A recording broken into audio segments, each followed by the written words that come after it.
Hello student, स्वागत है आज की क्लास में आपका। कल हमने पढ़ा था राजपूत काल के दौरान सामाजिक जीवन के बारे में कि उस समय समाज कैसा था, लोगों का रहन सहन, पहनावा, बोलचाल, भाषा, खान पान, इस सब की हमने कल बात की थी।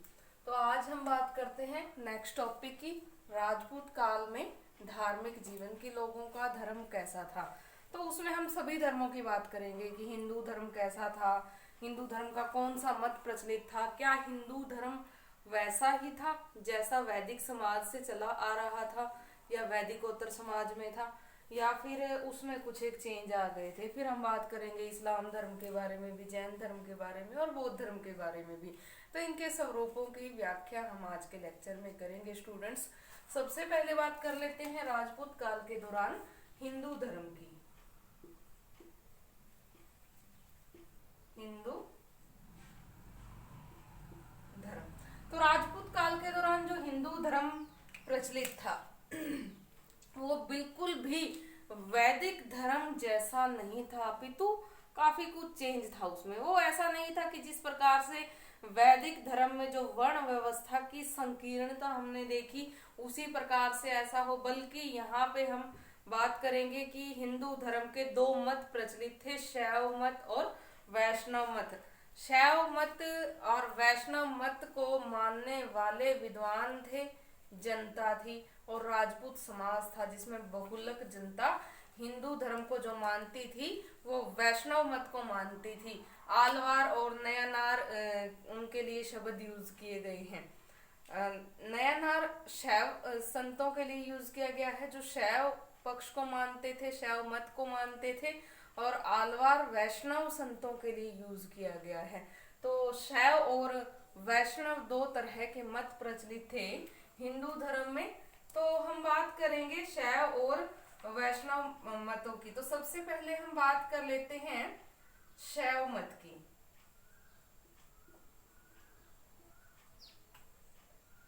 राजपूत काल में जो ये शैव मत था इसमें योगी और लिंगायत दो प्रमुख पंथों का होना माना गया है या पाया गया है। शैव में योगी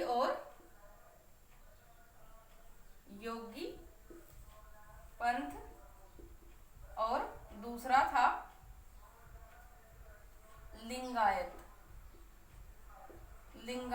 पंथ। तो इस प्रकार से स्टूडेंट्स जो शैव मत की हम बात कर रहे हैं उसमें भी दो पंथ थे। पहली जो शाखा थी योगी पंथ, योगियों की शाखा थी जो नाथ पंथी थे। शंकराचार्य इसके शंकराचार्य, मैंने गलत बोल दिया, इस योगी शाखा के गोरखनाथ संस्थापक थे।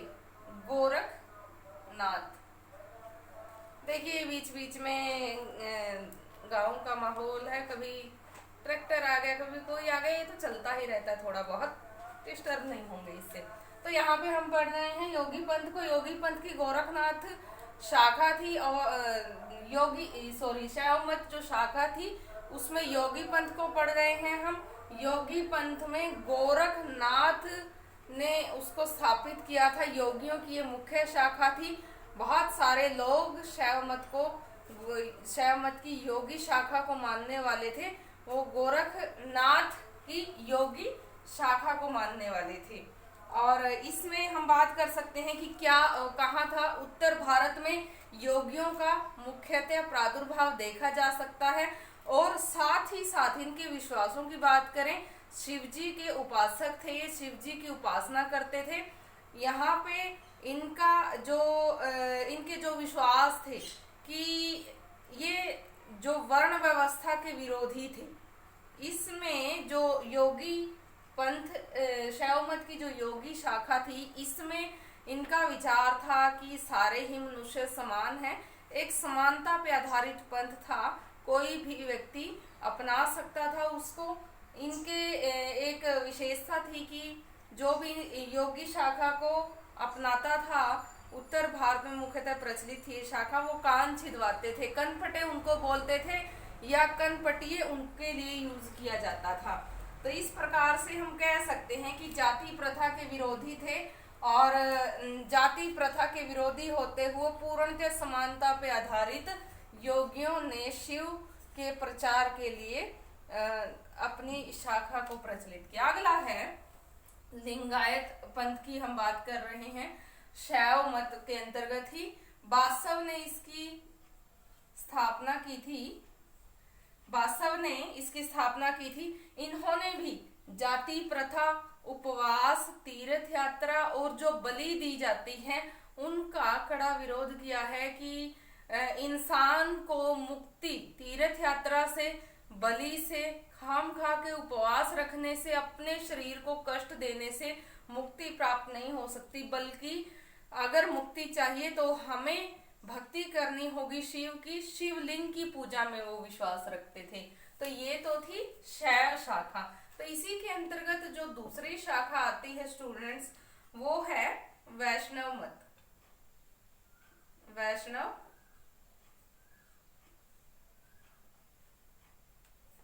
मत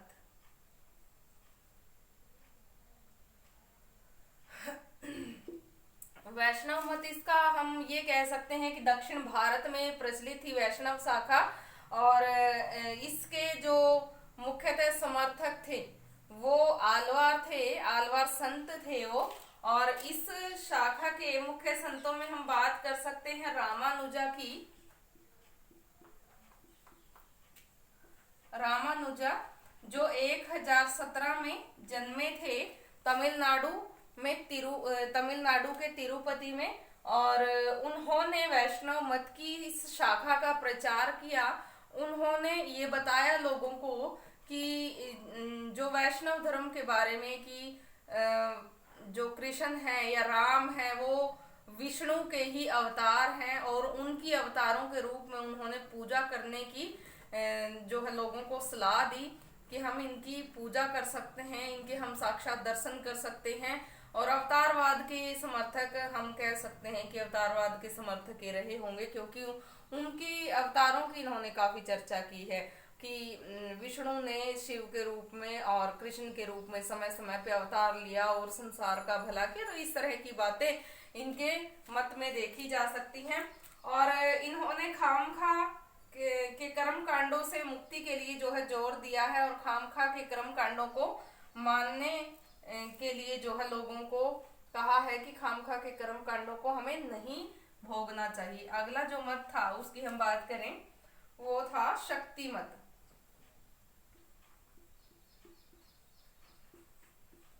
शक्ति मत।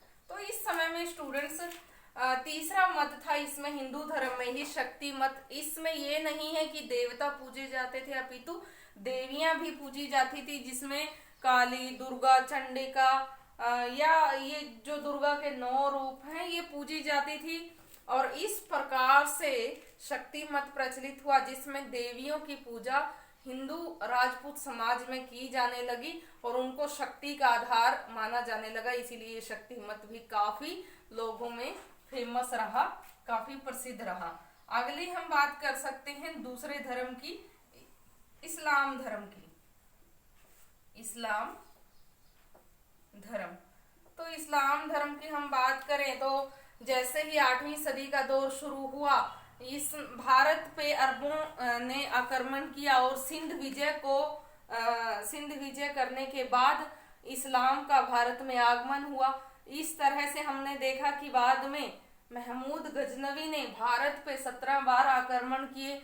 वो यहाँ से काफी धन संपदा लूट करके ले गया। भारतीय हिंदू मंदिरों को उन्होंने नष्ट भ्रष्ट कर दिया। यहाँ के हिंदू देवी देवताओं की उन्होंने मूर्तियां तोड़ डाली। बहुत सारे लोगों को जबरन इस्लामी उन्होंने बना दिया। फिर हमने देखा मोहम्मद गौरी के बारे में कि मोहम्मद गौरी ने भी ऐसा ही किया। इस्लाम के प्रचार के लिए, इस्लाम के समर्थकों की संख्या बढ़ाने के लिए जबरन लोगों को इस्लाम धर्म कबूलवाया। तो ये सब चलता रहा। और इसके बाद जब ये दौर खत्म हुआ तो एक सूफी संत भारत में आए। सूफी संतों का भारत में आगमन देखा गया। सूफी संत जब भारत में आए थे, सल्तनत समय की बात है ये, तो उस समय पे सूफी संतों के धर्म के बारे में जो एक सहनशीलता का वातावरण पैदा किया, तो वो इस्लाम धर्म भारतीय लोगों में भी काफी फेमस हुआ, क्योंकि सूफियों ने धर्म की एक सरल व्याख्या पेश की थी। उनके धर्म का जो सुहाद्र रूप लोगों ने देखा, उससे जो है लोग काफी आकर्षित हुए और इस्लाम धर्म की ओर अग्रसर हुए। अगला हम बात कर सकते हैं इसमें बौद्ध धर्म की।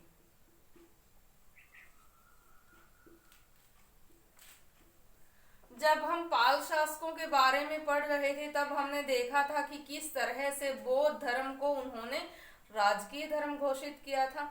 राजकीय धर्म घोषित करने के साथ साथ बौद्ध धर्म को संरक्षण भी दिया था और यहाँ तक सब कुछ सही था। लेकिन धीरे धीरे करके बौद्ध धर्म पतन की तरफ अग्रसर हुआ।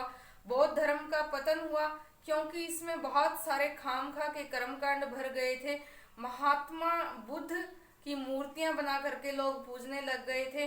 उन जिनका महात्मा बुद्ध ने खंडन किया था, उन बातों को लोग अब जो है मानने लग गए थे। तो इस तरह से धीरे धीरे बढ़ते हुए इसमें खामखा के कर्मकांड, जादू टोने, तंत्र मंत्र, खामखा की जो विद्याएं थी, उन सब ने बौद्ध धर्म को पतन की ओर ला करके खड़ा कर दिया और इस तरह से बौद्ध धर्म का पतन हो गया।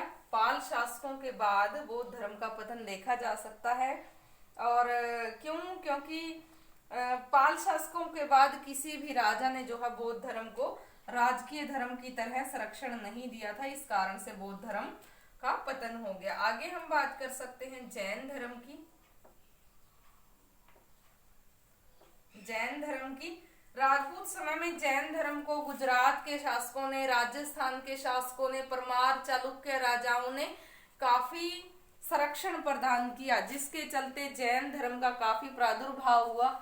लेकिन धीरे धीरे करके जैन धर्म में भी वही कर्मकांड बढ़ गए, बलि प्रथा आ गई और वही है कि जिस प्रकार से जो मूल रूप था जैन धर्म का वो धीरे धीरे खत्म हो गया और खाम खा के आए हुए कर्म कांडों ने धीरे धीरे करके जैन धर्म को भी पतन की तरफ अग्रसर किया और इस प्रकार से 11वीं शताब्दी में जैन धर्म का भी पतन हो गया। लेकिन फिर भी हम ये नहीं कह सकते कि वो मूल रूप से नष्ट हो गया, उसका पतन हुआ था, लोगों में उसकी मान्यता कम हो गई। यहाँ पे हम बाद में भी बात कर सकते हैं कि जो व्यापारी वर्ग था, व्यापारी वर्ग में वो वैसे ही जो है प्रचलित रहा काफी। और आजकल भी यदि हम देखें तो जो व्यापारी वर्ग है, वैश्य वर्ग है, वो जैन धर्म की तरफ उनका काफी लगाव है। जो व्यापारी वर्ग है वो जैनी संतों को काफी मानते हैं और आज भी जो है जैनी संतों की काफी मान्यता है व्यापारी वर्ग में। तो इस प्रकार से राजपूत काल के दौरान धार्मिक जीवन की आज हमने बात की है, जिसमें हिंदू धर्म के बारे में हमने शैव मत की, वैष्णव मत की और शक्ति मत की बात की है। शैव मत के अंतर्गत हमने योगी पंथ और लिंगायत पंथ की बात की है, फिर दूसरा वैष्णव मत था, फिर हमने शक्ति मत की बात की है। उसके बाद स्टूडेंट्स हमने बात की है इस्लाम धर्म की, कि किस प्रकार से अरबों ने सिंध को जब विजय किया तो इस्लाम का भारत में प्रचार हुआ, प्रसार हुआ। फिर उसके बाद हमने बात की है बौद्ध धर्म की, किस प्रकार से जो है बौद्ध धर्म का पतन हो गया था, और जैन धर्म की। तो ये थे राजपूत काल के दौरान धार्मिक जीवन के कुछ एक पहलू, जिसको आज हमने डिस्कस किया है।